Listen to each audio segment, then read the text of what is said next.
Israel itu sudah bertahun-tahun, sudah memang dia mau punya ide untuk menghancurkan Iran, tapi memang Iran itu adalah lawan yang sangat kredibel. Kalau ada 3 pejabat berkumpul, satu mesti agen Mossad. Sementara dia dihujani serangan dari pegunungan di sekeliling situ dengan tembakan artileri dan bisa dihujani jarak ratusan kilo dengan rudal segala macam.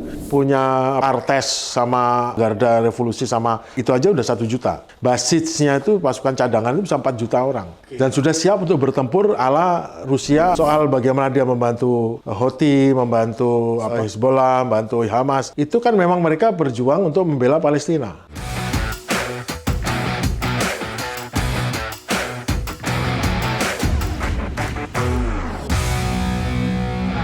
Kembali bersama saya di Abraham Samad Speak Up. Netizen, hari ini saya menghadirkan tamu yang luar biasa nih. Beliau adalah pakar strategi pertahanan, alumni US Air Force College dan mantan penerbang F-5 dan F-16 TNI Angkatan Udara. Marsikal pertama Purnawirawan Agung Sasongkojati. Ya, Assalamualaikum Pak Agung. Waalaikumsalam. Pak Agung, perang masih berkecamuk nih Pak Agung. Tapi ada yang menarik saya lihat ya, bahwa Houthi di Yaman itu sudah mendeklarasikan dirinya bahwa dia akan ikut perang, dan ini udah mengirim kelihatannya rudal ke Israel walaupun sasarannya tidak terlalu tepat kira-kira ya. Menurut Pak Agung nih, kalau kita lihat Houthi, Hizbullah dan proksi yang ada di Irak semua sudah bergerak.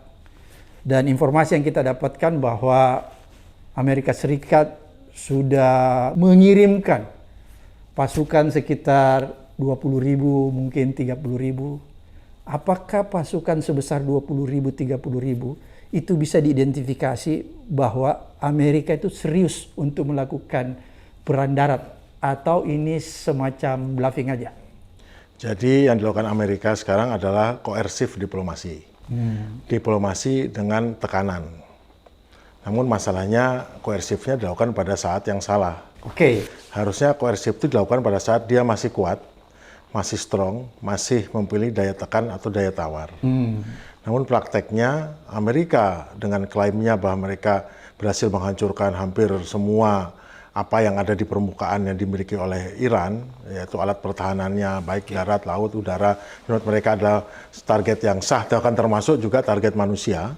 Pimpinan-pimpinan dibunuh dengan bangganya, mengatakan ini terbunuh, itu terbunuh, dan sebagainya. Namun pada prakteknya justru malah menimbulkan permasalahan bagi mereka, karena justru malah daya tawarnya berkurang.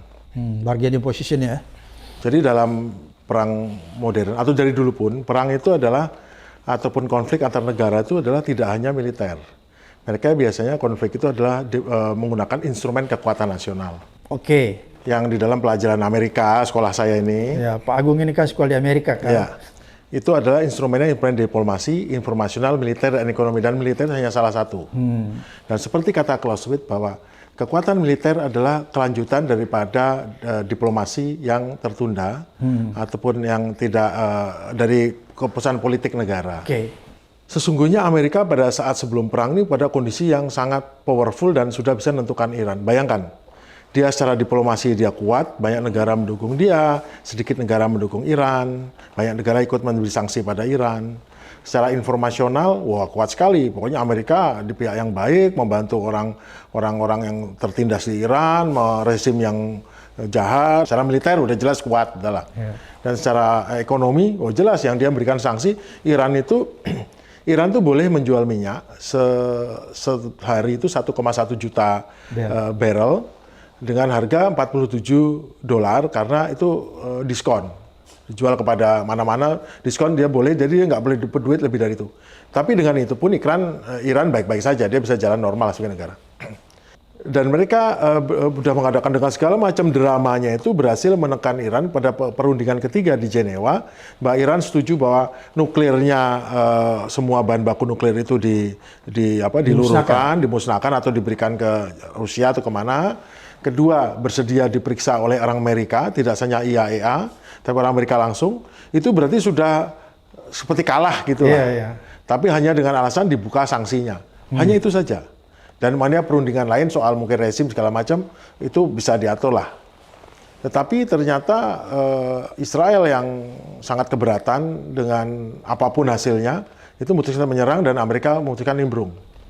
Jadi ada dua macam pengkhianatan ataupun pelanggaran hukum yang dilakukan Amerika, yaitu pertama pada tahun lalu, saat mereka sedang diskusi mengenai hal yang sama, ternyata diserang, Israel memutuskan menyerang. Jadi sedang berunding diserang ya? Jadi perang 12 hari, yang mana perang itu berakhir dengan mintanya Israel menghentikan. Meskipun belum sepenuhnya, waktu itu Iran juga mengirimkan serangan tapi memberi warning, sehingga sempat dibalas. Kemudian Israel pun menyerang, tapi menyerangnya juga tidak terlalu anu. Asumsinya waktu itu ini hanya pertukaran tit and tat untuk diplomasi berikutnya. Dan ada apa namanya, ada masalah yaitu yang minta berhenti itu Israel. Yang lalu ya? Yang lalu. Nah, sekarang balik, kemudian 9 bulan kemudian, kembali lagi perundingan. Dan ini kan dimulai dengan setelah menang Venezuela, Trump yang langsung, saya ketemu dengan Iran, sekarang Iran kamu harus nyerah gitu kan. Kan nggak ada hujan, nggak ada angin. Tiba-tiba 9 bulan setelah kesepakatan gencatan senjata, sekarang maksa Iran, oke Iran, kamu Venezuela udah tahu nasibnya begini, kamu sekarang manut sama kita, harus tunduk, ikut dengan ini. Oke, buat perundingan. Dalam perundingan itu, apapun hasil perundingan, Israel tidak setuju. Kenapa tidak setuju? Karena sesungguhnya Israel itu lebih tahu dari orang lain di dunia ini mengenai sebetulnya Iran itu apa. Apakah Iran siap untuk buat bom nuklir? Tidak. Sejak 40 tahun yang lalu, Netanyahu udah jualan, ini 2 minggu lagi Iran siap bikin bom nuklir. Dan soal mengenai senjata yang lain itu juga, orang tahu juga nggak pernah si Iran itu menyerang duluan, nggak pernah. Soal bagaimana dia membantu Houthi, membantu Hezbollah, membantu Hamas, itu kan memang mereka berjuang untuk membela Palestina. Sampai Hezbollah juga membela dirinya karena memang Lebanon sebagian berada di bawah tekanan Israel dan mereka punya hak untuk melawan, bela diri. Nah, tapi orang kan tidak, dalam informasional itu sudah dikemas bahwa ini orang-orang jahat yang menyerang, mengganggu Israel, negara demokrasi dukung Amerika, diganggu oleh orang-orang ini. Tidak melihat ganggunya kenapa, tapi pokoknya dia ganggu. Dan bila itu diulang-ulang selama bertahun-tahun, ada yang percaya bahwa gangguan itu dimulai dari Iran mensponsori terorisme, ganggu Israel, dan ganggu negara teluk lain. Begitu sesuatu hal yang tidak benar itu diulang-ulang, lama-lama menjadi sesuatu yang dipercaya. Tapi ada permasalahan juga. Kita bisa, Amerika dan Israel dan negara baru bisa membuat Iran tuh kelihatan brengsek, kelihatan jahat, jelek, tidak terlalu bagus, tidak terlalu hebat. Namun itu harusnya sebaiknya hanya dalam kerangka untuk membuat dia tidak legitimate di mata orang. Tetapi pada saat kita melakukan sesuatu kepada Iran, tidak bisa kita percaya pada statement kita. Sesuatu yang nilainya dari angka 10,7, terus kita declare bahwa dia nilainya 3, itu bagus, biar dia kelihatan jelek ya. Tapi pada saat kita mau menyusun sesuatu pada dia, kita harus tahu bahwa dia itu 7, bukan 3. Nah, kebanyakan dari Donald Trump itu penasihat-penasihatnya adalah orang-orang dari media. Bukan orang-orang profesional betulan. Bukan orang-orang profesional yang yang betul-betul memang ahli strategi. Walaupun menteri perangnya juga bukan orang yang profesional. Sebelum perang, kepala staf gabungan Amerika namanya Daniel Kane, itu sebetulnya dia sudah pensiun, bintang 3. Terus diangkat jadi bintang 4, dijadikan kepala staf gabungan. Udah pensiun loh orang ini. Di Indonesia juga begitu, Pak? Enggak. Ini kan pangkat militer aktif nih ya. Dia pun meskipun dia sama Donald Trump ditunjuk untuk menjadi seseorang itu, dia juga mengatakan presiden ini tidak layak. Military option itu tidak bisa menyelesaikan tujuan objektif kita ganti regime change. Ini hanya sampai military option bisa menghancurkan, membuat mereka nggak bisa darat laut udara akan kalah, tapi kekalahan di medan tempur tidak akan menghasilkan kemenangan strategis tercapai tujuan kita. Udah di briefing juga dengan NSA. NSA itu National Security Agency yang mengkompilasi badan intelijen Amerika mengatakan yang sama. Dan bahwa Iran itu juga tidak memiliki ancaman nuklir sama sekali. Tidak ada intention, tidak ada apapun. Masalahnya kan sekarang ada faktor lain yaitu Israel. Pertama Israel Netanyahu, kemudian lobby Israel di Senat, di Kongres, dan kepada pemerintahannya. Dan belum lagi yang dia pilih sebagai penasehat, termasuk menantunya, termasuk temannya yang bisnismen real estate si yang menjadi wakilnya dia, Kushner dan itu adalah orang-orang yang pro-Zionis kan. Nah, orang-orang pro-Zionis Yahudi, pendukung lobby Yahudi di Amerika ini mungkin bukan orang Yahudi, mungkin tapi mereka evangelis atau apa yang memang Zionis yang memang hidupnya untuk mendukung, karena mendukung Zionis pun juga mendatangkan rezeki buat dia. Rezeki baik berupa rezeki langsung berupa bisnis dan terlibat pada bisnis besar, dan juga menjadi tokoh yang disegani dan juga menjadi tekanan politik. Kebanyakan dari partai-partai apapun, baik partai Demokrat dan Republik, dia punya pandangan politik berbeda-beda, tapi pada saat pemilihan menjadi anggota Senat ataupun representatif DPR, itu mendapat suplai sumbangan daripada IPAC atau lobby Yahudi, dan membuat mereka apapun pendapatnya nggak masalah, yang penting saat dia harus ada kepentingan Israel, dia harus mendukung Israel. Itu yang jadinya, atau kebijakan pemerintah dukung Israel, dia harus mendukung.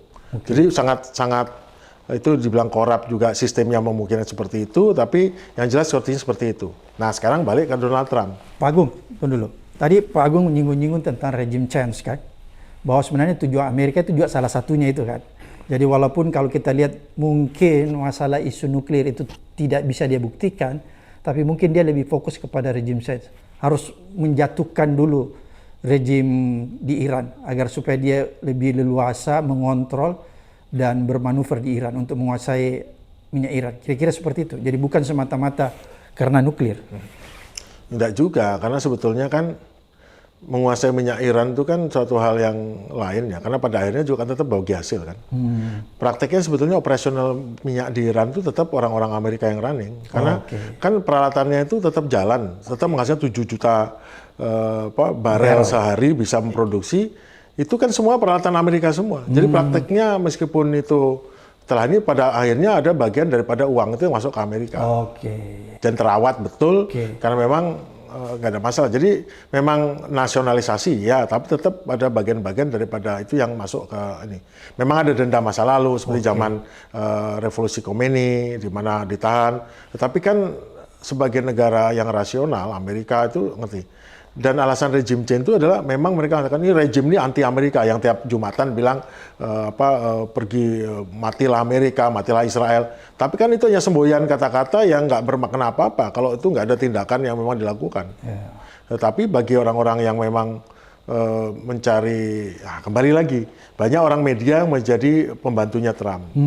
Trump itu merekrut banyak orang, kalaupun jadi Menteri Pertahanan adalah orang yang memang berhenti dari pangkat mayor, kemudian jadi host atau menjadi bidang militer di Fox News, diangkat jadi Menteri Pertahanan. Kelihatan jago saat ngomong, seperti saya ngomong, wah jago banget, tapi begitu jadi Menteri Pertahanan kan belum tentu. Kalau Pak Agung kan jago benaran. Ya belum tentu, karena kapasitasnya kita bisa ngomong apapun, kelihatan hebat, tetapi kan pada prakteknya ini. Nah, yang terjadi adalah orang semacam itu, dan kebetulan orang itu bisa tidak punya kemampuan strategis yang hanya melihat sesuatu itu dari sudut pandang media sosial. Banyak orang yang berkembang ngambil keputusan, dia terpengaruh oleh media sosial, di mana media sosial itu menggantikan peran iklan untuk membuat orang percaya pada apa yang harus dia percaya, tidak percaya pada yang tidak percaya, dan itu ditentukan oleh media.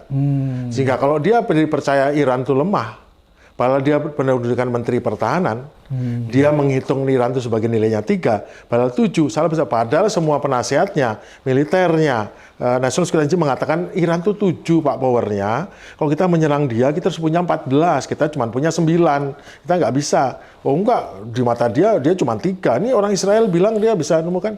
Nah balik lagi Israel itu sudah bertahun-tahun, sudah memang dia mau punya ide untuk menghancurkan Iran.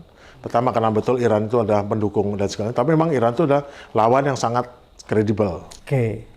Yang utama dari mereka untuk bisa membuat orang berkhianat sama Iran adalah rejimnya. Dan rejim ini masalahnya, apakah rejim ini betul rejim menindas? Sebagian daripada pendukung Syah Iran akan merasa tertindas secara ekonomi, secara politik ya. Tapi kan sudah lewat 40 tahun yang lalu, lebih dari 40 tahun yang lalu. Dan sekarang ada generasi baru, yang mana generasi baru itu melihat kenyataan yang berbeda. Pada prakteknya Supreme Leader yang 88 ayat itu adalah betul-betul dia sebetulnya hanya mengatur haluan negara. Pemerintah sehari-hari diatur oleh presiden dengan partai-partai dan kabinet serta DPR-nya yang betul-betul dipilih oleh rakyat. Di mana partai-partai sana betul seperti partai negara demokrasi lain yang beribut, berantem, berkelahi untuk mendapatkan posisi presiden dan eksekutif serta DPR. Kemudian ada Garda Revolusi yang memang bertugas untuk menjaga Garda Revolusi. Memang dia memang untuk mendukung Ayatollah, ya, jaga ideologi. Tetapi itu urusan sehari-hari, ekonomi segala macam itu udah urusan publik, sudah tidak ini hanya diatur oleh ini untuk haluan negara. Siapa dianggap lawan, siapa dianggap ini boleh itu. Tapi sepenuhnya banyak kegiatan sudah diatur dan Iran itu negara bebas, negara yang orang bisa melakukan apa saja. Nah, tapi ada satu kelemahan yang dibesar-besarkan dan menjadi masalah yaitu ketentuan menggunakan kerudung atau hijab. Meskipun hijab di Iran itu yang paling liberal yang hanya berupa scarf gitu aja, tapi itu setelah digembus-gembuskan bertahun-tahun, nah kita tahu kan Amerika itu memang strategi atau Amerika negara Barat itu seharusnya menggunakan lembaga swadaya masyarakat. LSM luar ya? Ya, untuk pertama mengajarkan baiklah, mengajarkan orang tidak buta huruf, mengajarkan hak ini, hak itu, asasi manusia oke lah. Tapi setitik ada pesan-pesan tersembunyi disampaikan yaitu bahwa orang kalau menggunakan pakaian itu tidak boleh diganggu. Kalau itu agama oke, tapi kalau ini pemerintah politik itu mendiskriminasi, menindas itu penindasan. Sesuatu yang kalau dikemas dengan cara baik membuat orang seolah-olah merasa tertindas dengan tindakan itu. Jadi diprovokasi ya? Dan yang terjadi adalah sampai ada beberapa kasus yang memprovokasi dan khususnya itu dilakukan oleh bukan orang Persia tapi beberapa orang Kurdi yang justru melakukan menggunakan pakaian yang mungkin agak terbuka atau mengenai baju itu langsung dipublikasikan sehingga akhirnya jadi pemberontakan. Bayangkan di Amerika orang mati dibunuh oleh agen ICE karena cuman nggak mau nabrak. Itu tidak dibela Amerika, jadi memang sudah diprovokasi, diperbesar menggunakan media sosial dengan sistematis untuk itu menjadikan ini. Nah, tapi ada sesuatu dalam bertahun-tahun ini itu tahu sekali. Jadi Garda Revolusi, VEVA itu Badan Intelijen itu tahu sekali bahwa kelemahannya negaranya terletak pada aturan yang terlalu kaku. Mereka tahu. Saat mereka menahan orang, mereka tahu, mereka beri laporan kepada pimpinannya, Pak, masalahnya itu bukan orang ini, mereka itu orang-orang biasa, anak-anak biasa yang pengen bebas, terprovokasi, tapi terprovokasinya gara-gara apa? Gara-gara kita terlalu kaku, polisi moral kita itu loh, orang cuman pakai gini tuh, ya ditangkap, tapi jangan terlalu kaku seperti itu.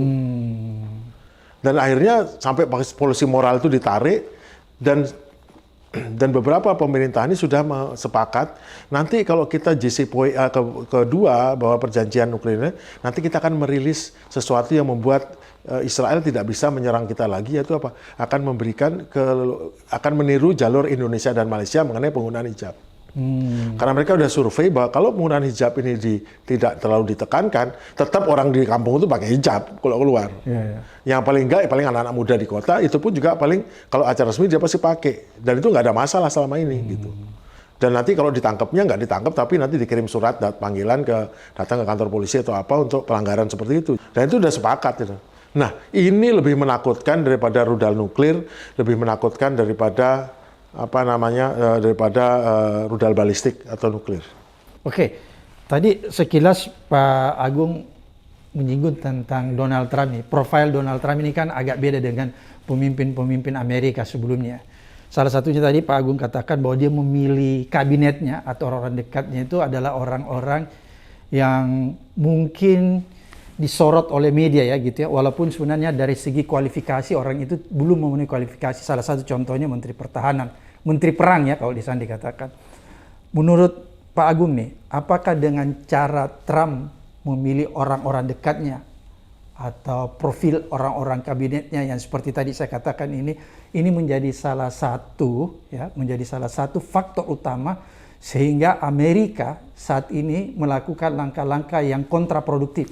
Misalnya di Venezuela menangkap Maduro ya, presiden yang sah datang ke negaranya, negara yang berdaulat dan mengambil satu. Kemudian dia berjanji bahwa setelah Iran ini dia akan lakukan juga di Kuba. Apakah ini ada pengaruh dari orang-orang sekitar Trump atau memang kebijakan politik Trump itu sejak dari awal dia sudah mencanangkan bahwa kan dia punya tuh American First kan, kemudian apa tuh American Great Again kan. Apakah memang kebijakan-kebijakan Trump itu memang sudah bisa dibaca sejak dari awal bahwa dia akan lebih ofensif, bukan defensif? Ya, Make American Great Again atau MAGA menjadi sebuah gerakan. Kemudian American First itu gerakan yang telah dibaca. Kalau tadi membuat Make America Great Again dengan membuat Amerika akan memproduksi barang lebih banyak, orang lain dibuat jadi lebih susah masuk sehingga lebih bagus kalau dia membuat barang dalam Amerika. Sehingga mereka menjadi produsen utama tidak hanya konsumtif tapi juga produktif. Itu sudah dibaca dengan lari ke skenario Hollywood. Jadi begini, kita tahu bahwa pada saat menjelang ke Venezuela, itu kan sudah bocor bahwa sebetulnya semua itu sudah diskenariokan, sehingga yang terbunuh hanya pengawal yang orang Kuba. Sudah dikondisikan. Sudah itu pada saat itu radarnya tidak berfungsi, tidak menyala, tidak ini, dan selesai seperti drama sandiwara yang sudah dilatihkan di suatu tempat di Amerika, tinggal dilaksanakan, dan mungkin juga malah presidennya juga sudah berkoordinasi. Karena kan kita tahu juga bahwa itu beberapa minggu sebelumnya sudah telepon-teleponan antara Trump dengan Presiden Maduro kan. Oke. Dan gini, dan semua juga tahu bahwa ternyata tidak ada regime change kan. Nggak ada. Untuk negara selama Venezuela nggak ada regime change. Nah sekarang minta regime change di Iran. Nah itu kan suatu hal yang lain. Jadi banyak yang terbukti juga bahwa ada tindakan seperti Trump mengatakan, "Wow, saya akan hubungannya akan memungkinkan kita berhubungan dengan lebih baik. Kita akan menerima pendapatnya Iran." Langsung ada volatil dalam harga saham dan harga Sentimen pasar ya. Sentimen pasar, saham dan mata uang. Dan orang tahu juga ada temannya dia ataupun kelompoknya dia sudah dapat keuntungan sekian miliar dolar di situ. Kemudian kapan lagi untuk melepaskan ini? Oh enggak, saya mengirim pasukan. Itu ada perubahan lagi. Ada loh yang dapat keuntungan. Jadi jelas apapun terjadi, mau menang perang, mau kalah perang, orang-orang di balik Trump ini sudah dapat keuntungan. Bahkan kalaupun Amerika kalah perang pun ataupun tidak teruskan perang pun, tetap kan ada sudah dialokasikan sekian ratus miliar dolar akan beli barang baru. Pasti sudah dapat komisi dari pabrik senjata kan. Oke. Jadi motifnya ekonomi juga ya Pak Agung ya? Ekonomi pribadi. Seperti halnya juga pada saat, jadi gini kan sering ada jawaban-jawaban yang Trump begging itu memohon pada saat menyerang ke Qatar. Diseranglah itu lapangan gasnya Teheran, Iran oleh orang Israel. Kemudian oleh ini marah kan, ini dibalas menyerang Qatar. Tetapi Trump bedanya, oh jangan serang Qatar itu nggak bersalah atau gini, itu bukan pengetahuan saya serang Israel. Tetapi itu terlalu berlebihan. Mesti ada ancaman lain di balik itu. Berarti tidak cuma hanya satu ancaman serangan itu. Ancamannya adalah mengebom atau menghancurkan proyek kerjasama keluarga Trump dengan Qatar untuk bidang real estate dan bangunan Villa Merah di tepi laut Persia.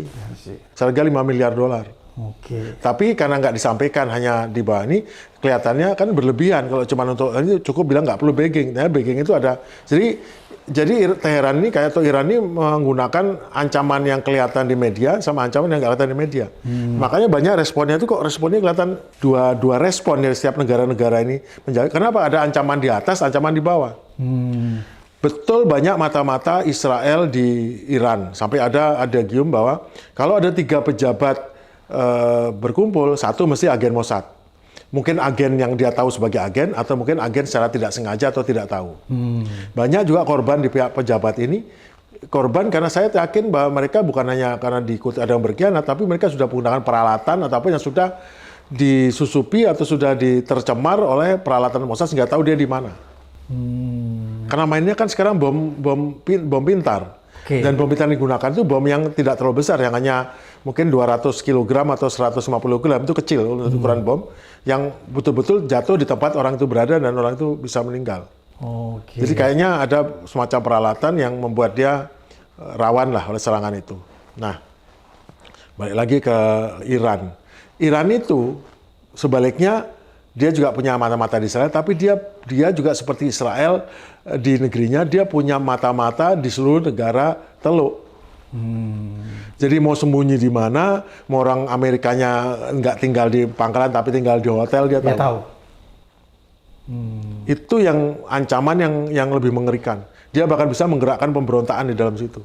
Dia bisa bikin regime change di negeri itu.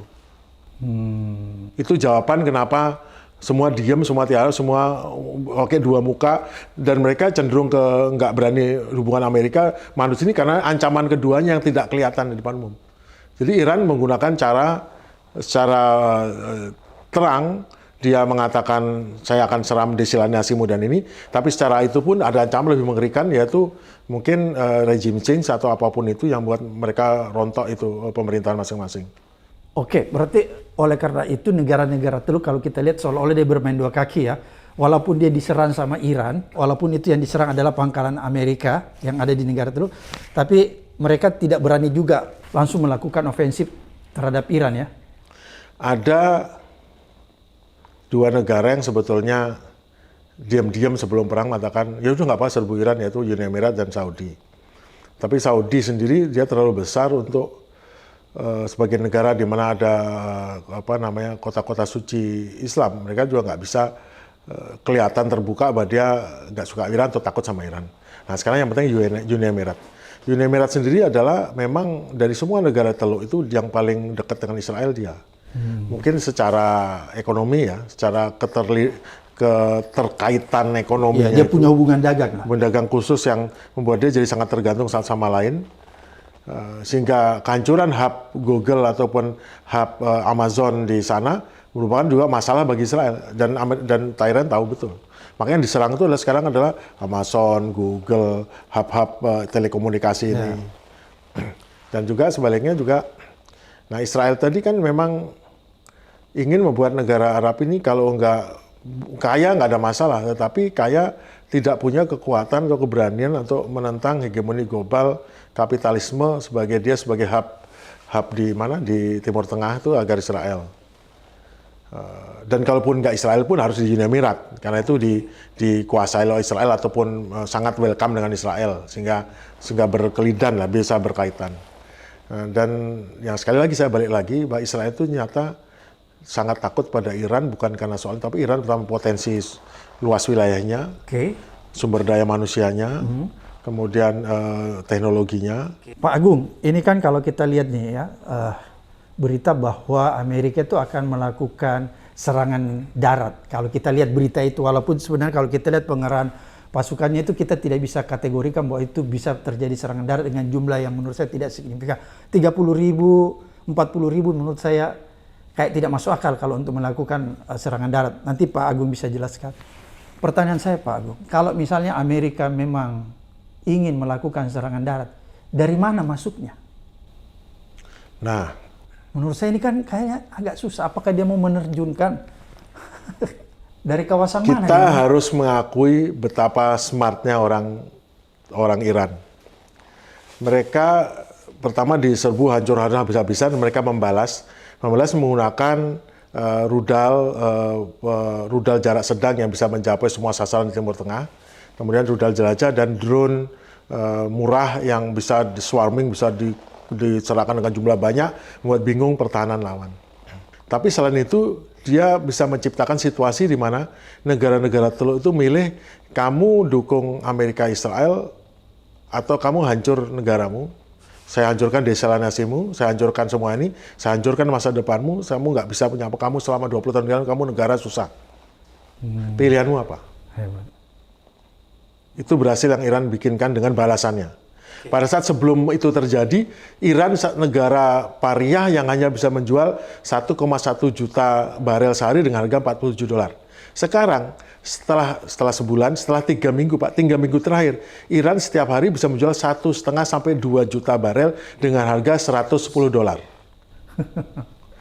Amerika dipaksa untuk melepaskan sanksi kepada Rusia. Karena kalau dikasih sanksi maka dengan tujuan apa? Untuk menurunkan harga minyak.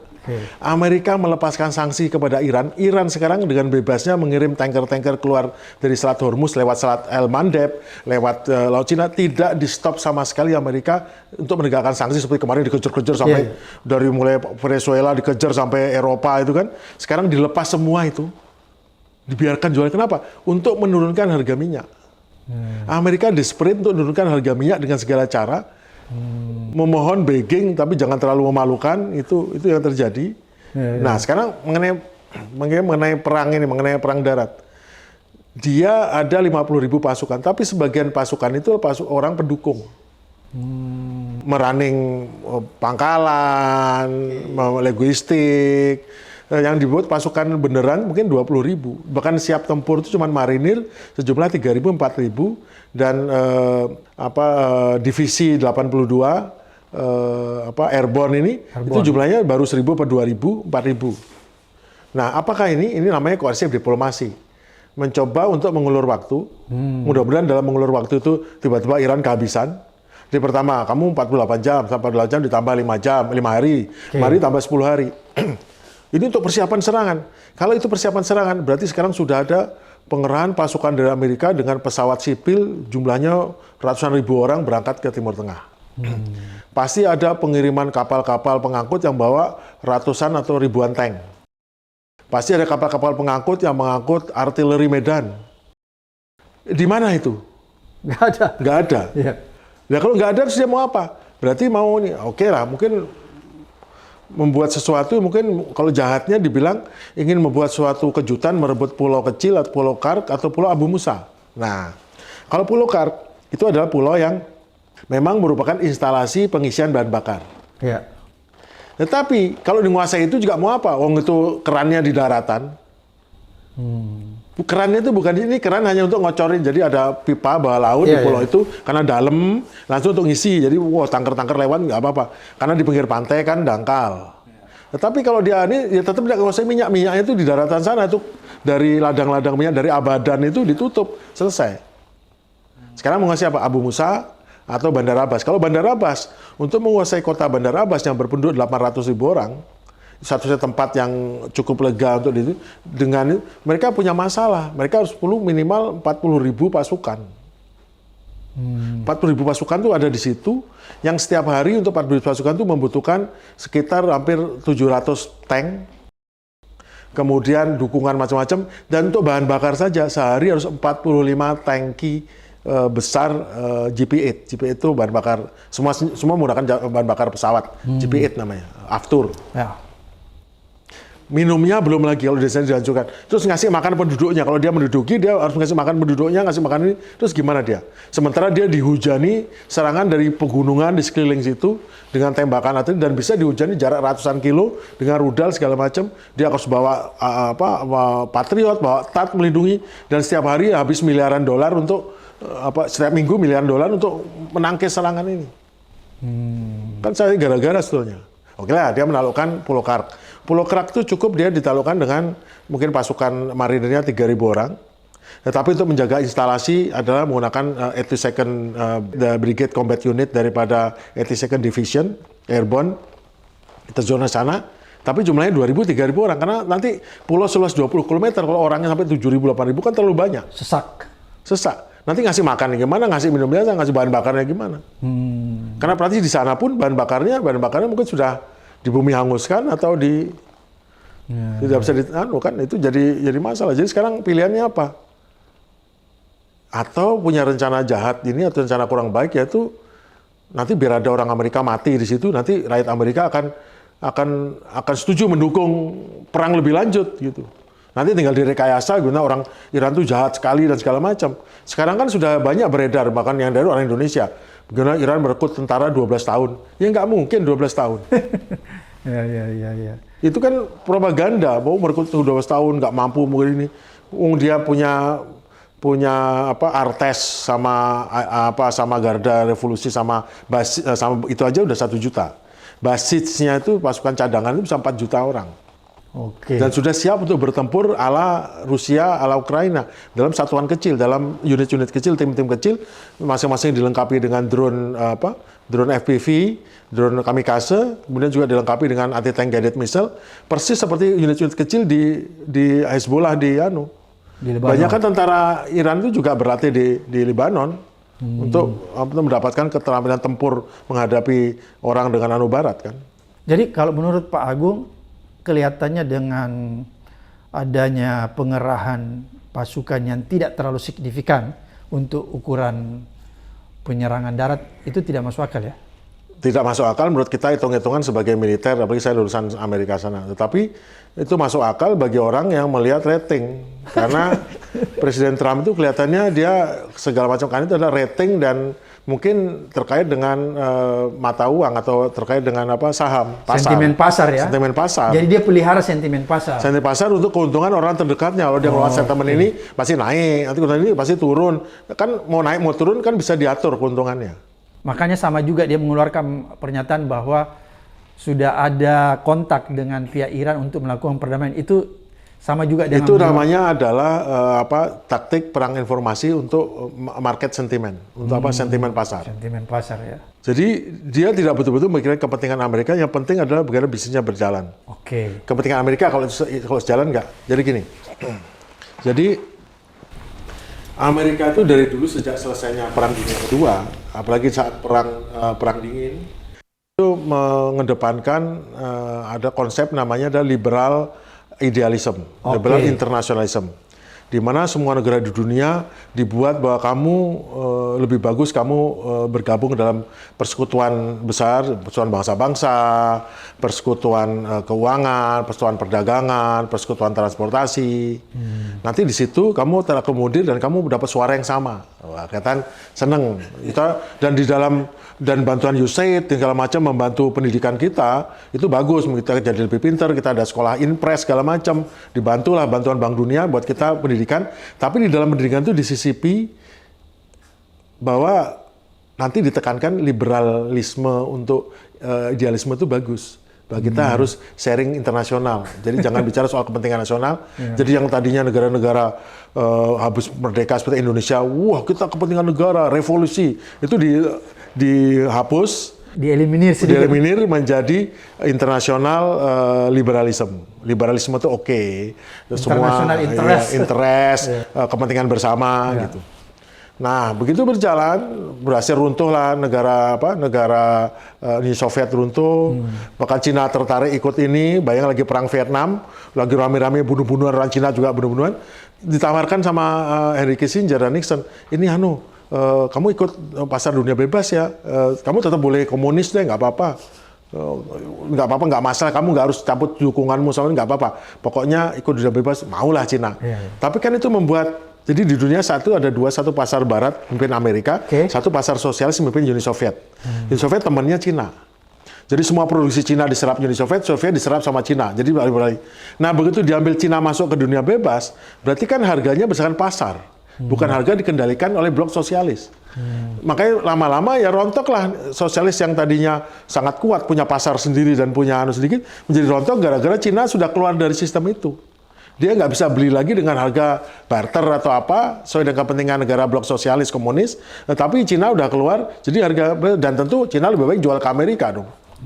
Karena sudah masuk pasar bebas juga. Pasar bebas dia lama-lama ya, 20 tahun kemudian jebol lah karena nggak mampu bersaing.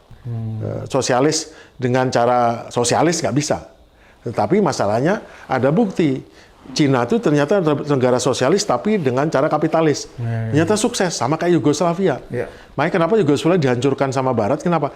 Karena Yugoslavia pada saat itu meskipun negaranya komunis, tapi dia lebih makmur dari negara dari Italia, dari Yunani, dan sekelilingnya, Bulgaria, dari macam. Kenapa? Karena dia sosialis tapi kapitalis sistem. Nah, terbukti juga di Cina kan. Nah, orang Soviet juga tertarik seperti itu, tapi nggak tahu gimana caranya, runtuhlah dia. Dapat bantuan saat awal gini-gini, belakangan, tapi saat awal ya emang Uni Soviet. Nah, Uni Soviet itu runtuh, tapi NATO nggak mau maju. NATO itu bilang saya nggak akan ngambil ke timur. Tapi nyatanya zaman Bill Clinton sudah ngambil beberapa negara gabung NATO. Akhirnya sampai ke negara namanya Ukraina, Belarusia sama Georgia kan, ya nggak bisa dibiarkan. Sudah jangan ya terpaksa melaksanakan serbuan merebut Crimea dan merebut lain. Jadi pangkal persoalannya adalah ternyata liberalisme nyebrang. Nah, tapi di sisi lain liberalisme ini menimbulkan masalah di dunia barat. Liberalisme itu juga sudah ditunggangi oleh Demokrat dengan isu-isu lain LGBT. Yang paling karena LGBT itu menimbulkan suatu yang ekstrim. Jadi ekstrim liberalis. Yang membuat orang itu menjadi bahwa hidup itu orang bebas, selalu bebas, tidak terlalu terikat pada masyarakat, jadi tidak perlu menikah, atau tidak perlu punya anak. Jadi ide-ide itu membuat negara Barat menjadi kalah. Negara Taiwan, negara Jepang, negara Korea, itu dan negara Eropa, semua negara korban liberalisme apa? Membuat masyarakatnya menjadi tidak konservatif. Partai Republik, saya yakin Donald Trump itu tidak konservatif, tapi karena Republik sendiri keberatan melihat masyarakat tidak konservatif, masyarakat sangat liberal ini yang mentolerir LGBT. Makanya begitu Trump mendapat kekuasaan kedua, dibabat semua itu LGBT, tidak ada lagi simbol-simbol LGBT. Padahal di Eropa lagi marah-marah LGBT dengan Pride gay, Pride Day, gay Pride apa segala macam, itu bubar jalan semua kan. Nah, kebetulan pada saat terakhirnya Biden dan Obama itu banyak USAID dan segala macam ditunggangi dengan kalau kamu betul-betul negaramu bebas, ditawarkan ke negara-negara lain, maka LGBT itu bukan sesuatu yang ini, kamu harus dukung hak hanya gay segala macam. Akhirnya ada pendidikan khusus dan di Indonesia di mana berjuanglah itu, jadi dapat gini. Tapi itu dibubarkan semua, USAID itu dibubarkan, semua dibubarkan. Nah, ternyata internasional liberalisme internasional itu sama Trump diganti realis. Kalau pada masa pertama masih realis internasionalisme yang masih mengadop nilai internasional, tapi tetap Amerika harus menangan. Sekarang realis isolasionis. Balik ke Amerika sebelum perang itu isolasionis. Saya nggak mau berhubungan, kamu samanya bilateral semua nih, bilateral, kamu kena 10%, 2%, 3%, kena diatur semua gitu, dibubarkan semua hubungan. Yang tadinya lembaga-lembaga di luar negeri itu, mau lembaga olahraga, lembaga apapun itu, Amerika memberikan sumbangan terbesar, sehingga dia punya suara lebih kuat. Meskipun suaranya sama, tapi dia punya pengaruh. Ternyata pengaruh itu dia menurut Trump atau menurut orang Republik, wah nggak bener ini. Ternyata negara Cina, Rusia, dengan segala macam keunggulan kita, berhasil menunggangi lembaga-lembaga ini untuk membuat kita jadi ini. Karena seorang realis, isolasionis maunya, kalau ada barang 100%, saya dapat 70, kamu 30. Nah, tapi selama ini dengan liberal internasionalisme, itu kalau dari 100, ya Amerika 60, saya 40 lah. Gitu. Jadi orang masih untung. Kalau nggak ada untung lagi lain, karena untungmu itu jadi lebih banyak daripada saya. Jadi nggak bisa untung lebih besar, saya yang menentukan. Saya harus lebih banyak untungnya daripada kamu. Jangan malah kamu untung, saya rugi. Kenapa ruginya? Karena Amerika konsumen, bukan produsen. Jadi berapapun itu dia nggak untung. Nah itu cara pikir Trump ya melihat dunia. Tapi kan menimbulkan musuh, negara sekutunya jadi masalah. Kanada bermasalah gini semua, akhirnya kok ternyata malah Cina lebih liberalis internasionalisme ya. Rusia kok lebih liberalis internasionalisme. Malah Amerika ini malah sama sekali nggak ada unsur liberal, perhatikan kepentingan negara lain, yang penting negaranya sendiri. Jadi Make America Great Again dibuat menjadi seolah-olah upgrade again di dunia dengan cara ekstrim seperti itu, menurut pikiran Trump, yang sukses beberapa hal, tapi menimbulkan masalah di sistem yang sudah ada. Jadi kelihatannya Trump ingin menciptakan tatanan dunia baru ya, seharusnya ya. Kelihatannya begitu Pak Agung. Tatanan dunia baru yang menghapus world order yang lama. Masalahnya dia tidak cukup punya waktu yang lama untuk merubah aturan-aturan. Bandingkan, kalau mau merubah tatanan dunia baru, pertama aturannya dirubah. Kalau dia nggak, dia buat aturan baru tanpa merubah aturan lama. Itu kan artinya bentrok.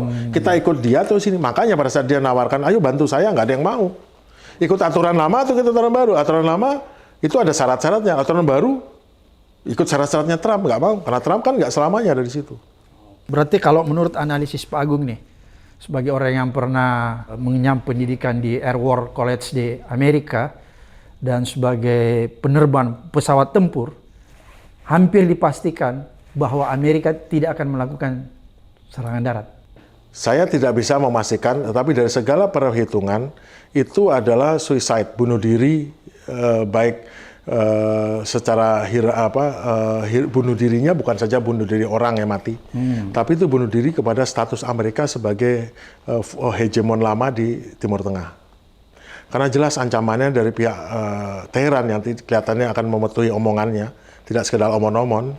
Pertama adalah kalau sampai melakukan tindakan penyerangan sekecil apapun ataupun tindakan pasukan darat, maka langsung akan dibalas dengan menyerang desalinasi negara-negara Teluk, menyerang desalinasinya Israel, menyerang kilang minyak pun mungkin tidak ya, cukup desalinasi. Bayangkan, desalinasi di Timur Tengah, Arab Saudi, Uni Emirat itu menghasilkan 90% kebutuhan air tawar mereka. Kalau itu dihancurkan, nggak sampai seminggu, terus gimana hidupnya orang nggak ada air, Pak? Oke. Nggak ada air yang bisa digunakan sama sekali, Pak. Bayangkan negara Abu Dhabi, kota Abu Dhabi, atau Riyadh, airnya nggak mengalir, terus suruh apa coba? Jadi Iran Kalau Bapak nanya saya, jawaban saya itu, Pak. Iya, iya. Pilihannya apa? Amerika mau semua hancur lebih. Iran sendiri nggak ada masalah. Dia cuma 10% tergantung di sana, lainnya nggak. Karena kan gunung-gunung. Dia sudah survive ya. Siapa yang sanggup menahan penderitaan lebih lama? Kamu sanggup menderita seperti nggak? Naik ini biaya ini, kreditmu naik. Dengan saya menderita mati orang 1.000, 2.000 nggak terlalu efek nih. Penderitaan saya sanggup menahan beban penderitaan yang kamu bikin kan. Cuman kamu sanggup nggak nahan derita ini? Daya tahannya lebih mana? Berarti siapa yang punya daya tahan lebih kuat dan lebih layak, Resilience. dialah pemenang perang ini. Berarti itu bisa kita simpulkan bahwa untuk sementara Iran memenangkan pertarungan ini karena dia lebih punya daya tahan. Operasi Epic Fury sudah gagal. Oke. Jelas kan? Epic Fury itu dirancang untuk perang yang cepat, selesai, tuntas, ada daftar list target, ada manusia, pimpinan tertinggi, ada barang, ada angkatan darat, angkatan laut, ada kapal ini, itu semua, hampir semua hancur semua. Namun, itu adalah pencapaian taktikal. Pencapaian yang lebih tinggi yaitu strategik. Tidak tercapai. Rezim tidak berubah, rakyat tidak berontak, pemerintahan tidak kacau, garda revolusi ini uraniumnya masih baik-baik saja. Tidak punya kekuatan. Nah, itu adalah satu bidang. Bidang yang kedua adalah instrumen kekuatan nasional, diplomasi. Yang tadinya kuat, sekarang Amerika sekarang terseok-seok, apa kuat? Dia nggak kuat, banyak yang nggak manut sama dia, nggak ikut, dia nggak punya power lagi. Informasional, nggak usah dibilangin, semua juga tahu. Ada perintah dari Kementerian Luar Negeri Amerika supaya warga Amerika ngungsi dari Timur Tengah. Itu kurang apa lagi? Semua hampir 13 pangkalan utamanya hancur. Kemudian sisanya nggak bisa dipakai, dan orang pada pergi dan pada sembunyi di tempat lain, dan itu diserang juga. Kan itu beredar di masyarakat Timur Tengah itu. Di medsosnya beredar. Informasional lagi, bahwa Iran ternyata sekarang bocor, hancur malah Israel bilang, Iran ini melanggar hak asasi manusia gini. Loh, orang yang sama bunuhin orang di Gaza kok bilang melanggar hak asasi manusia, mudah-mudahan belum klaster. Memang kalau nggak klaster itu berarti tidak berdosa dibanding klaster kan? Dan kehancuran di Tel Aviv dan segala macam. Kemudian habis itu ancaman, belum lagi yang utama adalah militernya. Militernya betul, dia hancur segala macam, tapi kan nggak bermakna apapun. Kan pendukung Amerika tuh bilangnya, wah itu hancur kan, mati semua, apalagi nggak menang. Tapi menangnya mana? Tujuannya nggak tercapai, strategiknya capek. Nah, ekonomi, bidang ekonomi. Apa yang bisa dilakukan Amerika? Semuanya dia kacau balau. Semua harga naik, semua naik, dia nggak bisa apa-apa, dia nggak berani mendekat pun aja nggak berani. Mau ngirim pasukan pun, mau dekat, mau darat di negara teluk mana yang nampung orang nanti dihajar sama rudal. Semua berarti parkirnya jauh semua nih. Di Turki, di Siprus, Turki, ataupun di kapal induk, dan kapal induknya menjauh kan. Nah terus apa yang dibilang kemenangan? Kalau gini, jadi Iran itu tahu selama perang panjang Amerika dengan negara-negara, kemenangan itu diraih bukan selama dia tidak kalah, maka Amerika tidak akan menang. Seperti di Afgan ya? Afghanistan, Irak, pada akhirnya kan diusir pergi nih sekarang. Iya. Iran, Irak, Vietnam, ayo, contohnya mana? Banyak sekali contohnya. Oke. Berarti 15 tuntutan Amerika untuk melakukan perdamaian tidak akan mungkin diikuti oleh Iran, Pak. Ada satu, sanksi. Sanksinya dilepas. Kan cuma dalam 1 5 tuntutan ada nanti sanksi dilepas. Ya, mungkin itu aja sanksi dilepas. Tapi yang jelas yang harus dilakukan oleh Amerika sekarang adalah, kalau saran saya adalah, lakukan seperti terhadap Cina. Di tengah masih perang Vietnam masih berlangsung, ribuan tentara Amerika mati menjalin hubungan dengan Cina sebagai partner bisnis, partner ekonomi. Jadi sangat Iran, oke, kita balikan, kamu lepas sanksi, kamu bisa berkembang, nanti saya kasih ganti rugi, tapi ganti ruginya nyicil, mungkin nggak ada masalah.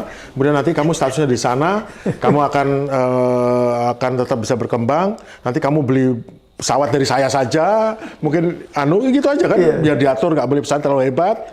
Mungkin gitu aja dijadikan seperti itu. Kalau nggak, nanti yang masuk Rusia, Pak. Rusia masuk ke sana bikin payung nuklir, sama kayak di Belarusia. Rusia menaruh pangkalan situ dengan taruh rudal nuklir berapa biji, selesai kan, siapa yang berani ganggu Iran. Nah, mending Amerika menawarkan diri sebagai teman, karena itu pernah dilakukan. Vietnam sekarang temannya. Daripada nunggu 20 tahun kemudian, kenapa nggak sekarang saja Amerika dengan cerdasnya, oke, kamu gini-gini, sekarang kamu gini, kita jalin hubungan, kamu, kalau itu saya nggak mau damai loh. Ya udah, kalau kamu mau jadi teman nggak apa-apa. Tapi soal Israel, soal apa, karena contohnya Amerika tuh bisa berteman sama Yunani dan Turki. Padahal dua-duanya musuhan kan. Iya. Dia bisa hubungan dagang dengan Cina, dengan Taiwan. Padahal dua-duanya kan nggak deket. Dan antara Cina dan Taiwan pun berhubungan bisnis juga kan. Nah, kenapa dengan Iran tidak? Ya balik. Israel itu tahu bahwa mereka nggak punya chance bersaing dengan Teheran. Karena Teheran jauh lebih terdidik, lebih pandai, lebih unggul secara manusia, lebih unggul secara tempat, dan sebagai memang hegemon asli di Timur Tengah adalah bangsa Persia. Jadi Persia ini punya pride dan dignity ya. Yang Jadi dulu adalah yang terkenal di Timur Tengah itu kan adalah cerita 1000 malam, 1001 malam. Di Baghdad. Dan Baghdad itu adalah pusat daripada setelah Islam masuk ke Persia, akhirnya semua itu kebagian kekuasaan dan semua ceritanya cerita Persia semua itu. Yang dipakai sama Hollywood, dipakai sama Disneyland, semua adalah dari Persia semua. Jadi pergi ke Baghdad itu bukan Arab, Pak, itu adalah Persia. Makanya sekarang itu jawabannya kenapa kok serangannya banyak sekali mana? 600 institusi pendidikan dihancurkan, Pak. Ya. Itu kenapa? Karena memang Iran ini negeri yang sangat ini. Dia menghargai riset ya. Dia mengutamakan IQ-nya riset itu nomor 4 di dunia, Pak. Iran itu IQ nomor 4 di dunia. Pertama adalah kalau nggak salah Korea, Cina, dan Jepang. Habis itu Iran, habis itu Rusia. Oh, berarti Israel masih di bawah ya? Israel itu rankingnya di 40 sekian, Pak. Kan selama orang ini buat mitos. Amerika 30. Bahwa katanya Israel itu orang pintar. Secara sistemik, Israel pintar. Tapi kita tarik dulu pertanyaan ini ke zaman lampau. Zaman waktu itu adalah ada Persia, ada Kekaisaran Abbasiyah di Baghdad ya. Itu hampir semua Ibnu Sina, ahli matematika, ahli filsafat, semua itu orang Persia. Sebetulnya Syiah semua itu. Bahkan Persia. kalau kita mau baca buku filsafat Islam itu rata-rata orang Persia. Orang Persia. Bahkan ada orang Libanon yang menjadi bukan Muslim ya, tapi dia menjadi orang Kristen, tapi dia menjadi filsafat, itu Persia juga. Dan orang Persia ini pada zaman Abbasiyah itu sibuk menerjemahkan kitab-kitab Yunani atau dia kan dalam kitab Arab ini menggunakan orang Yahudi. Karena orang Yahudi banyak punya kemampuan bahasa. Dan pada saat Islam menyebar ke Spanyol di Andalusia, orang-orang ini menyebarkan ke sana. Dan saat Spanyol runtuh Andalusia, mereka akhirnya menjadi orang-orang para penterjemah ini dan keluarganya menjadi orang-orang intelektual di Eropa. Einstein apa semua itu adalah keturunan daripada orang-orang penterjemah Yahudi yang lari ke Eropa. Di Eropa tadi nggak ada orang Yahudi, Pak. Yahudi terbesar itu semua di Timur Tengah. Nah, mereka itu orang-orang pandai-pandai ini semua ada keturunan, kalau ditarik garisnya ada keturunan, karena aslinya nggak ada Yahudi terlalu banyak. Tahun 1200 belum ada itu. Masih negara terkebelakang, Pak. Ngapain orang Yahudi di sana? Semua pusat dunia tuh di Arab, di Baghdad, di Damaskus, di Yerusalem, kalau Spanyol itu ada nama-nama kota tertentu, itu pusat-pusat kebudayaan dunia yang 200 tahun lebih maju daripada di Eropa. Renaissance-nya Eropa, bahkan pelaut-pelaut Arab itu yang membantu navigasinya Marco Polo, Vasco da Gama, itu semua kan pelaut-pelaut Arab yang menguasai Timur Tengah, Laut Arab, Hormuz, Bab el Mandeb, Tanjung Harapan, semua kan pelaut-pelaut Arab semua, Pak, yang sampai masuk ke Nusantara. Luar biasa Pak Agung. Sekali lagi terima kasih. Mudah-mudahan apa yang disampaikan Pak Agung ini mencerahkan kita semua, mengedukasi kita sekaligus menuntun kita untuk menemukan sebuah kebenaran yang ada di depan mata kita. Sampai ketemu di episode berikutnya di Abraham Samad Speak Up.